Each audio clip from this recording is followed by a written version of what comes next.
में शामिल हुए हैं। आखिर क्या मकसद है भारत जोड़ो यात्रा में आप?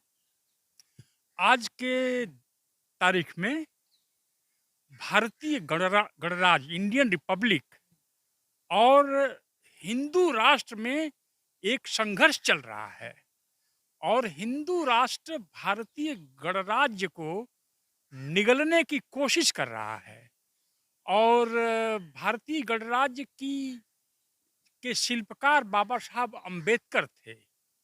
हमें जो कुछ भी मिला है इस भारतीय गणराज्य से, रिपब्लिक से मिला है। रिपब्लिक पर ये हमला जारी है, तो इस रिपब्लिक के ऊपर हमले को रिपल्स यानी इस हमले को नाकाम करने के लिए अगर कोई एक राजनीतिक दल है आज के दिन, तो कांग्रेस पार्टी है, उसके नेता राहुल गांधी हैं। और जो छोटे छोटे दलित नेता ओबीसी टाइप के इधर उधर बिहार उत्तर प्रदेश कहाँ कहाँ, ये सब लोग तो बंकर में घुस गए हैं चोरों की तरह से। एक आवाज नहीं, एक शब्द नहीं निकल रहा है कि भारतीय गणराज्य पर हो रहे हमले के खिलाफ है और हम भी यात्रा निकालेंगे या कोई रैली करेंगे या कुछ भी करेंगे।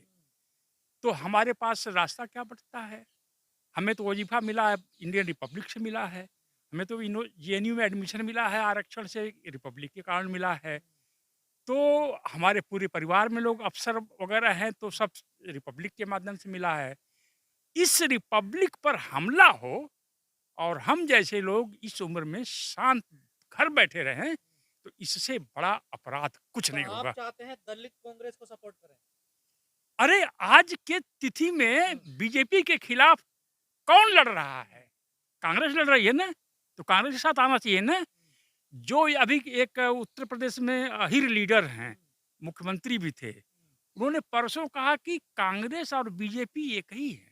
यादव जी, हाँ, वही। अखिलेश यादव। हाँ, बताइए इतना, मतलब क्या मैं कहूँ, उम्र 60 साल उनकी नहीं हुई है, इसलिए उनको उनसे ज्ञान की उम्मीद मैं नहीं कर सकता। कांग्रेस संविधान को बनवाने में मदद की, जवाहरलाल नेहरू बाबा साहब के लिखे हुए प्रियम्बुल को कॉन्स्टिट्यूएंट असेंबली में इंट्रोड्यूस किए। कांग्रेस ने पब्लिक सेक्टर खड़ा किया। कांग्रेस ने बैंकों को राष्ट्रीयकरण किया। हजारों हजार लाखों दलितों को इन सब संस्थाओं में जॉब मिला। वह खत्म हो रहा है। और कहते हैं दलितों का सबसे ज्यादा नुकसान कांग्रेस ने किया है। हाँ, ये लोग कहते हैं, हाँ। तो इसलिए दलित मिडिल क्लास का दिमाग कचड़ा हो गया है। इस भूसा से भी खराब चीज भरी हुई है।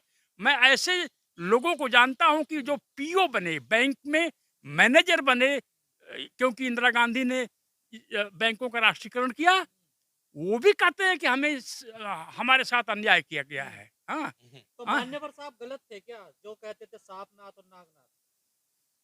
वह एक पॉलिटिकल स्लोगन था हम्म, और मान्यवर साहब भी गलत नहीं हो सकते हैं। हम्म, मान्यवर साहब क्या गलत नहीं सकते हैं? क्या बाबू जगजीवन राम, जिन्होंने रेलवे और पोस्ट ऑफिस के दरवाजे दलितों को इतना खोल दिया कि अभी कुछ दिन तक 21% तक शेड्यूल कास्ट की भागीदारी थी रेलवे में, शेड्यूल कास्ट की सिर्फ, उनको ये कह देना कि ये दलाल थे, कांग्रेस के एजेंट थे, क्या ये उचित है?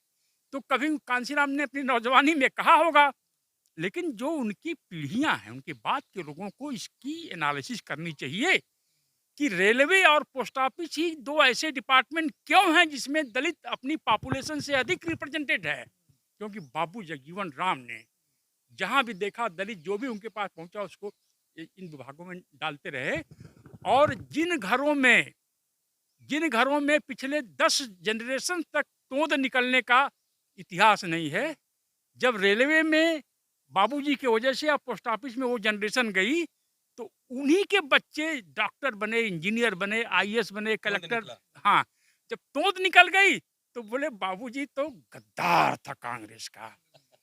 इस तरह का जो दलित मिडिल क्लास है, उसके दिमाग में कचड़ा भरा हुआ है, भूसा से भी खराब है। और डॉक्टर रतनलाल जैसे और जैसे हम जैसे लोग ईमानदारी से इस बात को कहेंगे नहीं। इस बात को याद रखिए, जिस तरह से भारत पर हमला हो रहा है आरएसएस का, 10 साल बाद दलित मिडिल क्लास के अफसरों के बच्चों की के लिए शादियां नहीं मिलेंगी कम्युनिटी में। अच्छा जी। हाँ, मैरिजेज नहीं मिलेंगी, लड़कियाँ अनमैरिड रह जाएँगी, लड़के अनमैरिड रह जाएँगे। आने वाले 5-10 साल में देखिएगा, कोई नौकरी का विज्ञापन देखा है आपने? पब्लिक सेक्टर में, इंडियन ऑयल में, भारत पेट्रोलियम में, ओएनजीसी में, हिंदुस्तान पेट्रोलियम में कहीं कोई विज्ञापन आ रहा है? हुँ। लेकिन डॉक्टर साहब आप पे आरोप लग रहा है कि आप दलित समाज को धोखा दे रहे हैं, गुमराह कर रहे हैं। धोखा तब देंगे जब हम कुछ ले लिए होंगे तब ना। हम्म? तभी ना आप कहेंगे कि हम धोखा दिए, हम हाँ, क्या ले भारत लिए। जोड़ो में जा रहे हैं ना, तो देखिए आप। भारत जोड़ो में गए। हाँ, देखिए, हम्म, मैं समझता हूँ चंद्रभान जी से थोड़ा सा मेरा डिफरेंस ऑफ ओपिनियन है कि हमारा जो दलित समाज है ना, बहुत अभी भोला भाला है। दलित समाज बहुत भोला भाला, ईमानदार भी है। वो कुछ गिरोहों के बहकावे में फंसा हुआ है। गिरोह कौन का है वो गिरोह? अब सब जानते हैं गिरोह कौन सब है। बड़ा 40 साल से मिशन चला रहा है गिरोह सब। बाबा साहब का अगर अमेरिका से आगमन देखिए, अपरिनिर्वाण देखिए, ठीक 40 साल बैठता है। और 40 साल में उन्होंने क्या क्या कर दिया, इसकी कल्पना नहीं कर सकते हैं। 15,000 पेज लिख दिए जो अभी प्रिंटेड है अंग्रेजी में। कितने संस्थान खोल दिए, लड़के अस्पृश्यों के लिए आरक्षण दिलवाया। भारत जोड़ो में क्या कर रहे थे अभी आप? वही तो आ रहा हूँ ना। आप पहले सवाल पूरा एक साथ बोल दो तब मैं बोलता हूँ। तो 40 साल में उन्होंने तो इंडियन रिपब्लिक खड़ा किया। और ये 40 साल से जो गिरोह सब जो है दलित समाज से चंदा लेता है और उसको गुमराह करता है। इनसे पूछिए कि 40 बरस में मच्छर मारा है कि बेंग पकड़ा है, क्या पकड़ा है, मेढक पकड़ा है। एक स्कूल नहीं है, एक कॉलेज नहीं है, अखबार नहीं है, कुछ भी नहीं। अब आता हूँ आपके सवाल पर। कि जो लोग ये कह रहे हैं कि हम गुमराह कर रहे हैं, तो पहले ये सब कुपड़ है। ये अनपढ़ भी नहीं बोलूंगा, कुपड़। अक्षर ज्ञान है लेकिन इतिहास का कोई ज्ञान नहीं है और इतिहासकार बना फिर रहा है। इसका सिलेबस अभी 1932 के आगे बढ़ा ही नहीं है, जबकि दुनिया 32 हुए हुए 90 साल हो गए। उसके आगे जमाना बदल गया है। एक बात बताइए, दलित समाज को, मैं दलित ही कह रहा हूं, जो कुछ भी मिला वो कब मिला और क्यों मिला। मैं कोई प्रवक्ता नहीं हूं, लेकिन मैं एनालिसिस कर रहा हूं। इतिहास के छात्र होने के नाते एनालिसिस कर रहा हूं। कब मिला? जब भारतीय गणराज्य बना, जो चंद्रभान जी बात कर रहे हैं, उसके बाद अगर डॉक्टर अंबेडकर 56 के बाद भी जीवित रहते, मान लीजिए, और सरकार में रहते, तो क्या करते? आरक्षण लागू करवाते ना, जो मिला था। 32 के बाद 48 में उनका भाषण है लखनऊ का कि हमने सब कुछ नहीं पाया लेकिन बहुत कुछ पाया। अस्पृश्यों के लिए राजनीतिक अधिकार सुनिश्चित किए, नौकरियों में उनके अधिकार सुनिश्चित किए। अगर 56 के बाद अंबेडकर जीवित होते 20 साल, और जो काम जगजीवन राम ने किया वही काम अंबेडकर अगर करते रहते कि आरक्षण लागू करवाओ, नौकरी दिलवाओ, तो क्या यही मिडिल क्लास जिसकी बात चंद्रभान प्रसाद कह रहे हैं, अंबेडकर साहब वो क्या कहता? क्या कहता? इस सवाल का जवाब किसी के पास है? नहीं है ना भाई। 32 में पूना पैक्ट हो चुका था, उसके बाद भारत आजाद हो गया। तो जिस प्रोविजन से जितना आरक्षण था उसको लागू करवाना ही सबसे इंपॉर्टेंट था ना।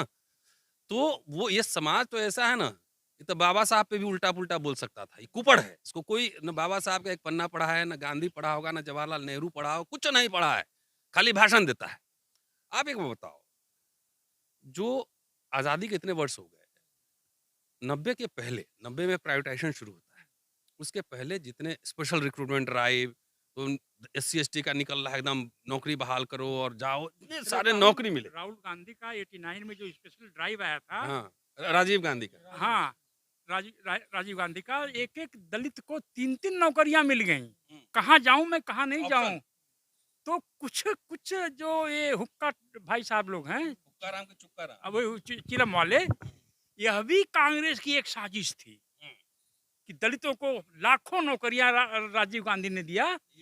हाँ, ये साजिश इसलिए थी कि अगर ये नौकरी में चले जाएंगे तो सरकारी हो जाएंगे, नौकरी से बाहर रहेंगे, भूखे नंगे रहेंगे, तो जय भीम, जय भारत ऐसे नारे लगाएंगे और हमारे लिए पोलिंग एजेंट बनेंगे और वोट दिलवाएंगे, हमारी सभाओं में आएंगे, ताली बजाएंगे। तो इसीलिए मैं कह रहा हूँ, बहुत सीरियसली कह रहा हूँ, ये दलित समाज मिडिल क्लास के दिमाग में कचड़ा भर गया है, इसको निकाल, इसको हाँ, तो जो भरवाया गया तो उनका हिसाब लीजिए। दे रहे हैं, एंटीडोट दे रहे हैं। तो एक बात बताओ, हम तो अभी दिग्विजय सिंह का इंटरव्यू किए हैं, अभी राहुल गांधी का भी करूंगा कि भाई बताइए 2024 का आपका एजेंडा क्या है, भारत जोड़ो यात्रा का एजेंडा क्या है, आप बताएं। दलित समाज के लिए आप क्या करेंगे? आप निजीकरण हो रहा है तो उसमें हिस्सेदारी देंगे, नहीं देंगे, स्कॉलरशिप देंगे, नहीं देंगे, तमाम तरह के सवाल हैं। तो इसलिए अभी जो भारतीय गणराज्य पे, इंडियन रिपब्लिक पे, जिसकी बात चंद्रभान जी कह रहे हैं, हमला हो रहा है, सारे अधिकार 8 साल में मोदी सरकार जो है बेच रहा है पूरा, सारे कुछ बेच रहा है। वो आपके ज़हन में नहीं आ रहा है। हुँ, वो आपका शत्रु नंबर 1 नहीं है और आपका सिलेबस 32 में अटका हुआ क्या कांग्रेस लगता है सर कांग्रेस आपको अभी ये सर भारत जोड़ो कांग्रेस यात्रा है, अभी गणराज्य बचाने की यात्रा है ये? कांग्रेस अभी सरकार में है? पहले ये बताओ, नहीं। हैं? तो अभी जो सरकार में है सवाल उससे तो पूछा जाएगा ना, कि कांग्रेस से पूछा जाएगा। अभी सरकार में तो नहीं ना, 10 साल हो गए, तक 2 टर्म से नहीं है सरकार में। तो दोनों के मोडस ऑपरेंडी का मतलब तो नहीं समझ रहे हैं आप? हुँ, कि कैसे मोदी सरकार जो हिंदू राज आरएसएस से संचालित है, बना के निजीकरण करके आपके सारे हक-हकूक जो है मार रही है। हुँ, तो वो आपका शत्रु नंबर 1 नहीं है। आपको 2 में से 1 तय करना है, कि गोलवलकर के साथ है कि किधर है। तो जो लोग अभी भी वो लाठी पीट रहे हैं सड़क पर, हुँ, वो ये बता दें कि ये कौन राष्ट्र बनने जा रहा है, गोलवलकर के विचारधारा के हैं, ये क्या है एजेंट की तरह वो काम कर रहे हैं कि हम तो खुलेआम ताल ठोक के कहते हैं कि गया था और गया था एजेंडे पे बात करूँगा, जाके इंटरव्यू देखो दिग्विजय सिंह का हमने लिया है अम्बेडकर नामा पे। तो जाने से क्या होगा, जो जो और देखिए, लड़ेगा आप एक पत्रकार की हैसियत से गए थे, इंटेलेक्चुअल की हैसियत से गए, उसमें शामिल होने गए थे। शामिल होने गया था, कोई इधर-उधर लाग गणराज्य लपटने। को बचाने के लिए। जी, अरे एकदम। अगर अगर युद्ध चल कांग्रेस रहा, ने कहा है कि हिंदू देखिए राज बनाएँगे। प्रोफेसर साहब, जब अ, संविधान की समीक्षा कौन करना चाहता था? हाँ, अडवाणी जी ने। अटल बिहारी वाजपेयी। 50-40 साल तक भारत का झंडा किस ऑफिस ने रिजेक्ट किया? हुँ, आरएसएस ने। हुँ, संविधान लागू होने के 6 दिन बाद ऑर्गेनाइजर या 5 दिन बाद छपता है और उसको वो रिजेक्ट करते हैं संविधान को, बोलते हैं इसमें भारत भारत की भावना नहीं है। हुँ, अब ऐसा नहीं होगा कि बीजेपी भारत का संविधान उठा के यहाँ रख देगी और मनुस्मृति यहाँ रख देगी। भारतीय संविधान के, भारतीय राज्य के जितने इम्पोर्टेंट एस्पेक्ट्स हैं, 4 पिलर्स पर होता है ना रिपब्लिक खड़ा। जुडिशरी, जुडिशरी की क्या हालत है आप देख लीजिए। मीडिया चौथा स्तंभ खत्म। एग्जीक्यूटिव। एग्जीक्यूटिव में मतलब कि कोई पता ही नहीं कि क्यों कोई ऑफिसर कहाँ से कहाँ जा रहा आ रहा है, और उसमें जो है बाहर से लोग डायरेक्ट एंट्री वाले लाए जा रहे हैं। यूपीएससी को खत्म किया जा रहा है। और पार्लियामेंट, जुडिशरी, कमीशन। इलेक्शन कम, जुडिशरी, पार्लियामेंट में बहस ही नहीं हो रही है। बहस हो रही है, कोई आलोचना कर रहा है सरकार की तो उसका माइक ही बंद हो जा रहा है। इसमें भी अगर कोई दलित की आंखें इतनी खराब हो गई हैं कि दिखाई नहीं पड़ रहा है कि इस युद्ध में आप किधर हो, आप कांग्रेस के साथ हो या आरएसएस के साथ हो।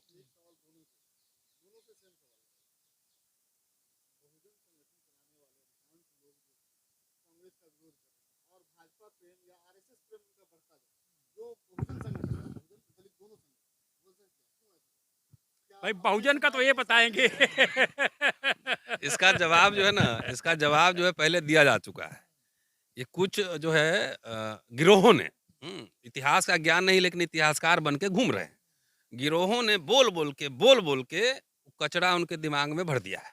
तो हम लोग का काम है पहले उसको एंटीडोट दे के वो कचरा निकालें कि जब 2 एनिमीज आपके साथ खड़े हों, मान लिया कि एनिमीज है, 2 एनिमीज खड़े हों जो आपको एकदम एक गर्दन काटने पे तुली हुई है और एक डंडा मारने पे है, तो आप पहले किससे लड़ोगे? ये बताओ। हमारे लिए हमारा राजनीतिक शत्रु नंबर 1 एक अभी आरएसएस बीजेपी है और इसके खिलाफ लड़ने में, उसको पराजित करने में जो लोग भी साथ आएंगे उसके साथ हम खड़े हैं। और मैं तो ये भी कहता हूँ कि अभी समय है ग्रैंड अलायंस। देखिए दक्षिण में घुस नहीं पा रहे हैं क्योंकि वहां पे वैचारिकी स्पष्ट है, तमिलनाडु में और तमाम केरला में। मेन जो जड़ है वो उत्तर प्रदेश, बिहार, राजस्थान, मध्य प्रदेश, यही इनका अड्डा है। तो जितने पार्टीज हैं, पॉलिटिकल पार्टीज, अपने ईगो छोड़कर एक ग्रैंड अलायंस बनाएं। जैसे एनडीए है वो भी अलायंस करती है, यूपी में भी करेगी, निषाद पार्टी तो ये पार्टी तो वो पार्टी। तो इस तरीके से सारे कांग्रेस, बसपा, सपा सब मिलके, आरजेडी मिलके ग्रैंड यूपीए तैयार करें, अलायंस तैयार करें और इनको हराएं।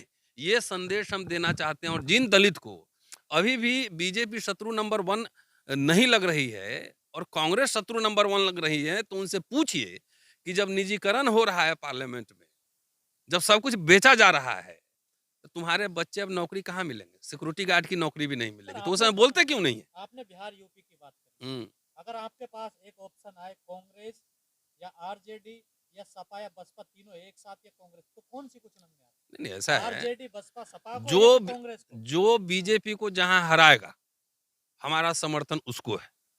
हमें थोड़ी टिकट मांगने जा रहे हैं।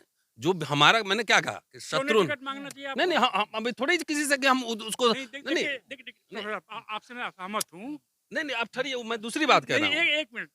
बाबा साहब के बाद जो पढ़े लिखे आप जैसे दलित हैं, हम्म, जो टैलेंटेड हैं, ये तो पहले नंबर पर लोग निकल गए, मेडिकल में, इंजीनियरिंग में, उसके बाद यूपीएससी में, इसके बाद बैंकिंग में चले गए लोग, समझ गया। इसके बाद इंस्पेक्टर बने और बाबू बने। जो कचड़ा रह गए, किसी भी कंपटीशन में विद इन दलित समाज में compete नहीं कर पाए, नेता बन वो नेता बन गए। तो क्यों नहीं आपको नेता चलिए बन? ठीक है, लड़ेंगे चुनाव जब समय आएगा। तो आप बहुत दिन से सवाल पूछ रहे हैं। कांग्रेस से? नहीं, जिस भी पार्टी से, मैं क्या कह रहा हूँ कि जो बीजेपी को हराएगा, अरे चाहे वो सपा हराए, चाहे वो कांग्रेस हराए, चाहे बीएसपी हराए, चाहे आरजेडी हराए, बेहतर तो ये होगा कि सारे पार्टी मिलकर एक कंसेंसस बनाए कि जहाँ पे जिनकी स्थिति मजबूत है उसको समर्थन किया जाए, बिहार में तो एक साथ है ना। एक साथ है, अभी आने दीजिए ना, चुनाव आने दीजिए ना, पहले से तैयारी करनी होगी। राहुल गांधी से क्या जेंटलमैन, बातचीत हो रही है आपकी? जेंटलमैन, राहुल गांधी से क्या बातचीत हो रही है आपकी? अभी नहीं बातचीत हो रही है इसको आप पहले भी मीटिंग में गए हैं ना, देखिए। हाँ, मैं गया हूँ, तो मैं क्यों नहीं जाऊँगा? जब रोस्टर खत्म हो रहा था, कुछ लोग दावा कर रहे हैं कि रोस्टर आंदोलन वो चलाए हैं। एक मोहल्ला बंद करने की औकात नहीं है, दावा कर रहे हैं कि रोस्टर आंदोलन चला रहे थे। दिन रात हम लोग काम कर रहे थे। हैं? वो सब जो गवाह लोग हैं, जाके सोशल मीडिया फीस देख लीजिए, वो दावा कर रहे हैं भारत बंद कर रहे हैं। रोस्टर का आंदोलन जब चला था, तो हम लोगों ने सबसे समर्थन मांगा था ना, सबसे जाके मिले थे ना, जिससे तेजस्वी यादव हो, अखिलेश यादव हो, तमाम इस तरह के वामपंथी हों, मतलब सीपीआईएमएल हो, सीपीएम हो, सीपीआई हो, या अजीत जोगी हो, या फिर जीतन राम मांझी हो, सब लोगों से जा जा के समर्थन लिया था ना इसके लिए। हैं? तो जरूरत पड़ेगी तो समर्थन सबसे सबसे लेंगे। हम लोग तो अपील कर रहे हैं ना, सिविल सोसाइटी के लोग अपील ही करेंगे ना कि भाई आप इसको हराइए, ये आपके सब हक अधिकार सब बेच रही है। एक सवाल मेरा आपसे और आपके माध्यम से आपके स्टीम्ड दर्शकों तक, आप ये क्यों नहीं पूछ रहे हैं कि जो बाकी दल हैं, जो बीजेपी से बाहर के दल जिनका नाम ले रहे थे यूपी बिहार में, यहाँ वहाँ, ये छिपे कहाँ पर हैं? इनको कैसे निकाला जाए? क्या जहाँ पर छिपे हैं इनके घरों में धुआं भरा जाए, तो जैसे मुंह चूहे निकल के बाहर भागते हैं, बाहर आए? ये लोग छिपे हुए हैं बंकर्स में, किस वजह से छिपे हुए हैं? क्यों कहाँ छिपे हुए हैं? वो कह रहे हैं हम तो लड़ाई लड़ रहे हैं, देखिए। कहाँ पर कहाँ लड़ रहे हैं? दिखना आप लोगों को नजर नहीं आ रहा ना। कहाँ लड़ रहे हैं बताएं? ट्विटर पर, हाँ। फेसबुक पर, हैं? ट्विटर, फेसबुक पे। सड़क सड़क पे बताइए। कौन नजर आया आपको? इतना दिन तो इंटरव्यू क्यों हमारा? कोई रैली बीजेपी के खिलाफ, आरएसएस के खिलाफ, ये लोग देश खत्म कर रहे हैं, कोई रैली किसी ने ऑर्गेनाइज किया? कोई बड़ा सेमिनार किसी ने ऑर्गेनाइज किया? कोई यात्रा किसी ने ऑर्गेनाइज नहीं किया? तो उनको किसने रोका है अगर वो बीजेपी के खिलाफ है? अगर नहीं, आप लोग भारत जोड़ो यात्रा के सपोर्ट में हैं। बिल्कुल, तो यह भारत जुड़ रहा है या फिर गांधी परिवार को या गांधी पार्टी को जोड़ा जा रहा है? हम तो चाहते हैं इसके बहाने कांग्रेस की सरकार आ जाए ताकि ये प्राइवेटाइजेशन रुके, बैंकों का जो प्राइवेटाइजेशन हो रहा है, पब्लिक सेक्टर खत्म हो रहा है, भर्तियां बंद हो गई, इसको तो कांग्रेस ही बचाएगी ना, क्योंकि वही इसका विरोध कर रही है। बाकी तो घुसे हुए हैं कहीं बंकर्स में, छिप गए एक हैं। सर आखिरी सवाल आरएसएस पूछता हूं। आरएसएस और अडानी अंबानी के खिलाफ अभी मोर्चा कौन खोल रहा है? पहले इस सवाल का जवाब दो, बामेन में इस्लाम खोल रहे हैं। है ना। तो चुनाव लड़े जाकर, हाँ, चुनाव लड़े, संसद न घेरना चाहिए। हाँ, आरएसएस का मुख्यालय घेरा उन्होंने, देखिए। बहुत बढ़िया काम किया। तो वहां से क्या पॉलिसी में डिफरेंस आ गया? जहां पे पार्लियामेंट घेरना चाहिए था ना, पार्लियामेंट में नीतियां बनती है ना।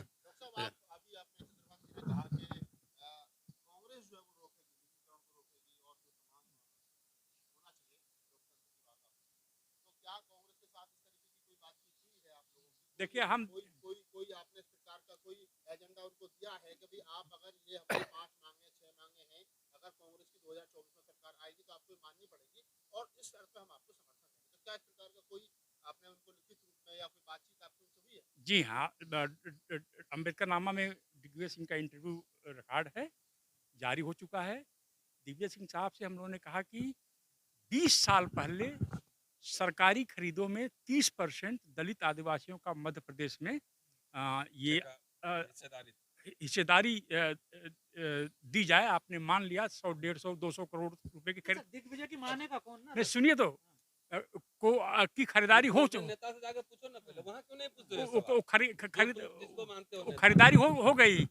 हमने कहा 20 साल बाद मैं आपसे एक दूसरी डिमांड रख रहा हूँ कि दलित समाज के जो प्रोडक्ट्स हैं उनको पॉपुलराइज करने का मार्केट नहीं मिलता। उनको कनॉट प्लेस में या कहीं भी जाइए कितनी महंगी दुकानों के रेट हैं।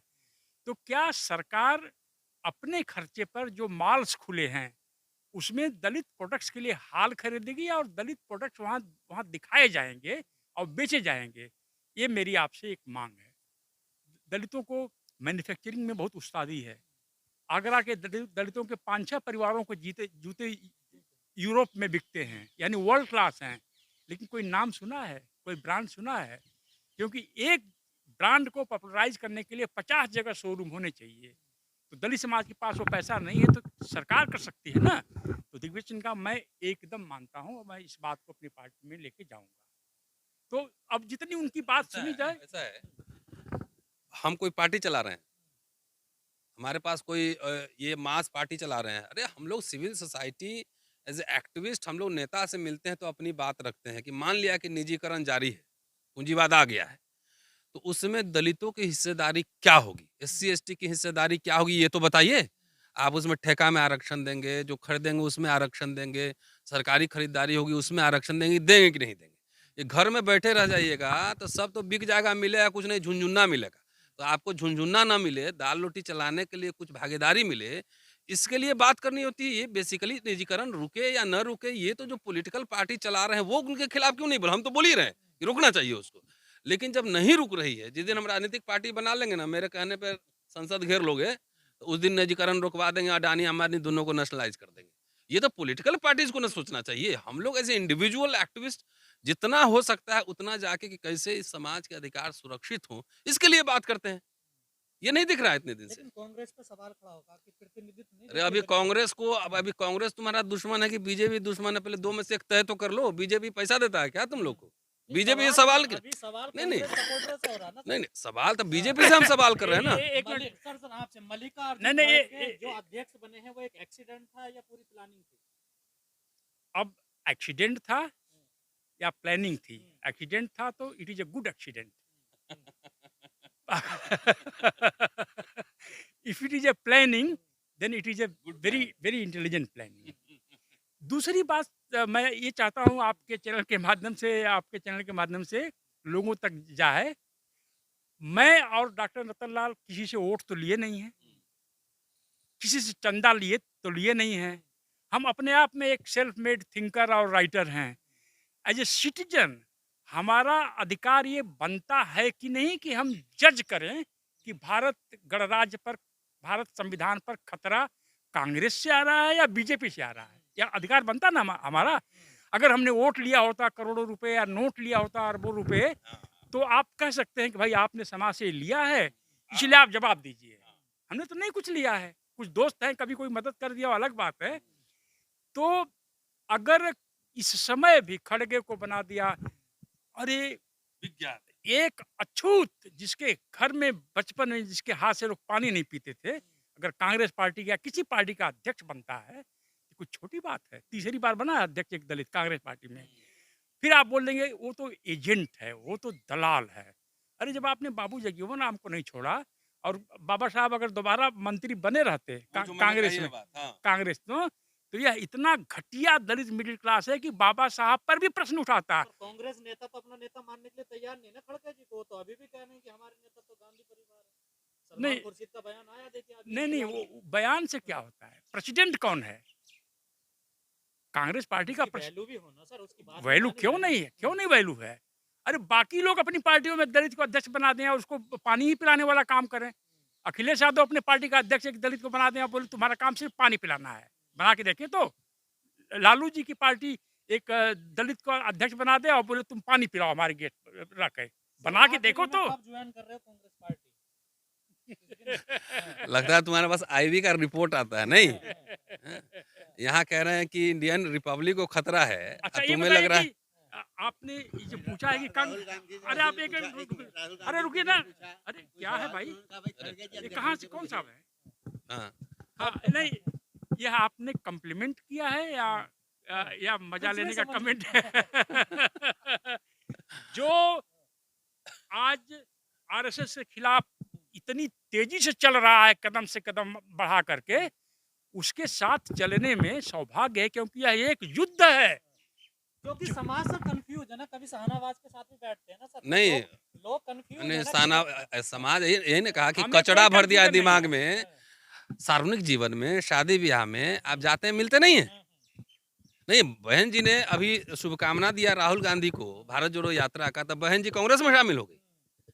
ये जितना चंदाखोर सब है, जो कि गालीबाज चंदाखोर है, जिसको इसके मतलब चंदा को। तुम अजीब हाल है यार। तुम थोड़ा सा पढ़ो लिखो, अखबार भी पढ़ा करो, नहीं तो अरे सुनो। आप मायावती का नाम ले रहे नहीं, इसलिए उन्होंने समर्थन किया है, भारत जोड़ो यात्रा की शुभकामना दी, तब कांग्रेस ज्वाइन करी।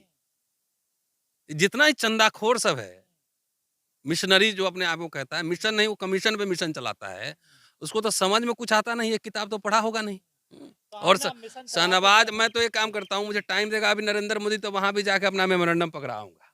नरेंद्र मोदी बीजेपी के प्रधानमंत्री है ना, देश के प्रधानमंत्री है। पहले बात समझो, ये कुपड़ सबको जो है ना, एक विधानसभा जीत नहीं सकता है, काउंसलर का सीट जीत नहीं सकता है। अब पूरा देश का राजनीति जो ऐसे लगता है कि ऑक्सफोर्ड से पॉलिटिकल साइंस में पीएचडी करके आया है। तो एक तो सवाल पूछो तो आराम से धैर्य से सुनो पहले। हम किसी की शादी भी, हमारे तो बहुत सारे दोस्त आरएसएस के हैं, बहुत सारे दोस्त कांग्रेस के हैं, आरजेडी के हैं, बसपा के हैं। तब आप बनाना रिपब्लिक में रह रहे हो कि रिपब्लिक में रह रहे हो? अगर डेमोक्रेटिक नहीं तो किसके साथ बैठे, कौन डिसाइड करेगा? एक मिनट, तुम डिसाइड करोगे? कौन डिसाइड करेगा मैं किसके साथ हम बैठेंगे, किसके साथ खाना खाएंगे? मैं अपने जात, अपने घर वालों के साथ भी मैं खाना नहीं खा सकता।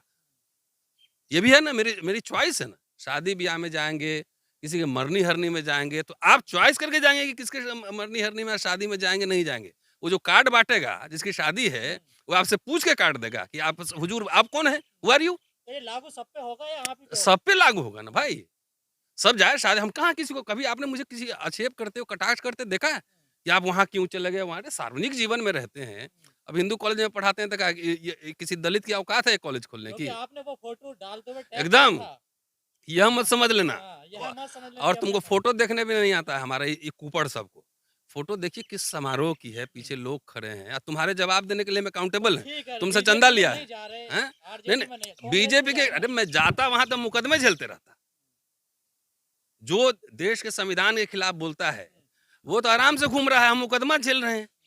आप लोग सवाल थोड़ा ढंग से कीजिए, थोड़ा सोच समझ के आइए, तब उस पर बात होगी, नहीं तो अगली बार से इंटरव्यू देना बंद होगा। तो अब अरे कांग्रेस मैं में तो जा रहे कम्युनिस्ट हैं। पार्टी के, एक मिनट सुनो, हम डी राजा के साथ मेरा फोटो है, तो हम जिसके साथ देखोगे उसी वही पार्टी ज्वाइन कर ली। चाय पे नहीं मिल सकते हैं। ये कुपड़ दलित सब जो है, इसको समझाओ पहले, ये थोड़ा सा किताब उताब पढ़े। हम सीताराम येचुरी के साथ हम बैठ गए, दीपांकर भट्टाचार्य के साथ भी स्टेज पे रहते हैं, मनोज झा मेरे दोस्त ही हैं। तो जहाँ जिससे मिलेंगे वो सब पार्टी ही ज्वाइन कर रहे हैं कि अपने एजेंडा पे बात करने जा रहे हैं। नहीं, लोगों को रहती है ना नहीं, शंका। लोग कौन, रतनलाल जी कहाँ जा रहे नहीं थे? कहाँ जा रहे हैं अभी, लोगों को हम क्या बताएं? हमको तो अभी किताब मेरा प्रेस में वो लिखना है, आगे मेरा प्रूफ रीडिंग करो। आता है प्रूफ रीडिंग करने? किताब एडिटिंग करने आता है? एक ढंग का रिसर्च पेपर नहीं लिख सकते हो, खाली सवाल है तुम्हारे पास। अच्छा ये बताइए, मुझे आप बताइए, भारत के संविधान पर हमला हो चुका है, कांग्रेस के बाहर कौन ऐसी पार्टी है जो उसका जवाब दे रही है? हम कल उनके साथ जाके हम भी वहाँ उनके साथ भी वॉक करते हैं। करे ना भाई, बाहर निकले हम लोग नहीं, चलते नहीं, हैं। सवाल तो सर वही है ना, आप लोग कह रहे हैं कि वो संविधान को बचाने, गणराज्य बचाने की भारत जोड़ो नहीं नहीं, यात्रा। हम ये नहीं कर रहे हैं, वो सरकार बनाना चाहते हैं, वो पॉलिटिकल मूव है, वो सत्ता में आना चाहते हैं, बीजेपी को रिप्लेस करना क्या? हाँ, बीजेपी को रिप्लेस करना चाहते हैं। जिन्होंने बैंकों का राष्ट्रीयकरण किया मिसेज इंदिरा गांधी ने, और उनकी पार्टी ने एक सर्विंग प्राइम मिनिस्टर को बर्खास्त कर दिया। इंदिरा गांधी ने रातों रात नई कांग्रेस बनाई, बाबू जगजीवन को उसका प्रेसिडेंट बनाया, और बैंकों का राष्ट्रीयकरण हो गया है। सुप्रीम कोर्ट ने उसको खारिज कर दिया 1 महीने के भीतर। तो फिर इंदिरा गांधी ने अध्यादेश लाई, और उसमें हजारों हजार दलित बैंक मैनेजर की कुर्सी पर बैठे। उन बैंकों को बीजेपी बेचना चाहती है, और अगर कोई दलित की आंख अब भी नहीं खुली है तो तुरंत आंख का ऑपरेशन कराए। लोग तो ये कहते हैं ना, जड़ तो कांग्रेस ने डाली है ना निजीकरण की, कैसे? स्टार्टिंग तो कांग्रेस ने करी है नहीं, ना। नहीं, बाकी लोग क्या कर रहे थे, ये पहले बताओ। बाकी लोग क्या कर रहे थे? कांग्रेस निजीकरण कर रही थी, उस समय भी हम लोग उसके खिलाफ थे। और नहीं, उस नहीं, समय नहीं, एक सेकंड, और जब निजीकरण कर रही थी, भोपाल दस्तावेज सुना है? 2002 में हुआ था कि भाई इसमें भागीदारी मिलनी चाहिए। वो निजीकरण कर रही थी, तो लिमिटेड निजीकरण था। पहले बात समझो, डिसइन्वेस्टमेंट मंत्रालय नहीं बनाया था, ये अटल बिहारी वाजपेयी ने डिसइन्वेस्टमेंट मंत्रालय बनाया था। मोदी सरकार ने रॉकेट के रफ्तार से सबको बेचना शुरू कर दिया। ये भी तुम्हारे समझ में नहीं आ रही है ना, तो तुम्हें जो समझना है वो समझो, हम किसी के प्रति आंसरेबल नहीं है। आपको हम एक ये जो बातें, ये जो जो कुपड़ या ऊपर ऊपर ऊपर ऊपर या गड़बड़ लोग जो हैं, मैं आपको इस बात का सबूत दे सकता हूँ, जितनी कंपनियों को कांग्रेस ने प्राइवेटाइज किया, उससे अधिक नई पब्लिक सेक्टर खड़ा किया है। तो आप चाहते हैं सर आखिरी में कि भारत जोड़ो यात्रा का सब लोग समर्थन करें, आप चाहते हैं? नहीं नहीं, सब लोग, मैं क्यों चाहते हैं, मैं कोई तानाशाह थोड़ी हूँ। जिनको अंतर स्पष्ट दिखाई दे रहा है, जिनको लग रहा है कि किया जाना चाहिए, बहन जी ने तो समर्थन किया। जिनको लग रहा है कि यहाँ समर्थ आए, नहीं जिनको लग रहा है कि बीजेपी आरएसएस ठीक है, जाके वहाँ पे वो चंदा लें, अपना काम करें, उनसे अपना उनके पक्ष में बैटिंग करें। अब सीधा स्पष्ट क्लियर है। यूपीए और एनडीए अगर है तो मैं यूपीए के साथ खड़ा हूँ, और यूपीए में सबसे मेजर पार्टी अभी कांग्रेस है। ठीक है, बात समझिए।